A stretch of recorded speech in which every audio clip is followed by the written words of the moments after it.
BJP নেতাকে মারধরের অভিযোগে পুলিশের ভূমিকায় ক্ষুব্ধ হাইকোর্ট। বিজেপি নেতাকে রক্ষা কবচ কলকাতা হাইকোর্টের। পরবর্তী নির্দেশের আগে মামলায় পুলিশ কোনো পদক্ষেপ নিতে পারবে না, এমনটাই নির্দেশ বিচারপতি জয় সেনগুপ্তের।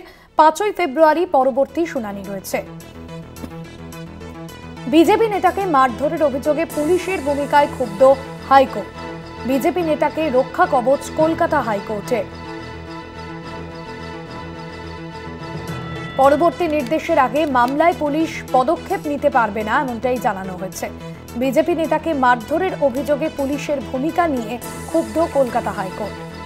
বিজেপি নেতাকে রক্ষা কবচ কলকাতা হাইকোর্টের। পরবর্তী নির্দেশের আগে মামলায় পুলিশ কোনো পদক্ষেপ নিতে পারবে না, নির্দেশ বিচারপতি জয় সেনগুপ্তের। 5ই ফেব্রুয়ারি পরবর্তী শুনানি।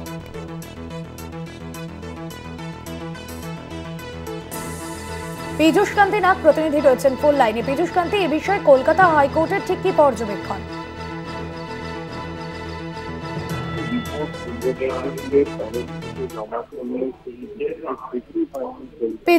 পীযূষ কান্তি, যদি স্থান পরিবর্তন করে কথা বলা সম্ভব হয়, তোমার কথা স্পষ্ট হচ্ছে না। দেখো, বিজেপি নেতাকে মারধরের অভিযোগে বিজেপি নেতাকে মারধরের অভিযোগে একটি অভিযোগ জমা করে পূর্ব মেদিনীপুরে। সেই অভিযোগের ভিত্তিতে একটি গ্রাম ভিত্তিতে পুলিশ সঠিকভাবে তদন্ত করেনি, এমনটাই এই মত কলকাতা হাইকোর্টের।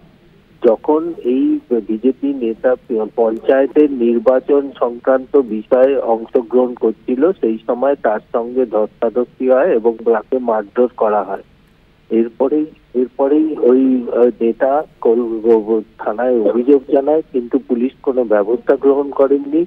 এরপরেই তিনি কলকাতা হাইকোর্টের দ্বারস্থ হন। কলকাতা হাইকোর্টের নির্দেশ যে এই তদন্ত যে রিপোর্ট কলকাতা হাইকোর্টে জমা পড়েছে তাতে খুশি নয় আদালত, তাই এসপি পদমর্যাদা সম্পন্ন কোনো অফিসারকে দিয়ে এই তদন্ত করাতে হবে এবং আগামী শুনানিতে সেই রিপোর্ট আদালতে পেশ করতে হবে।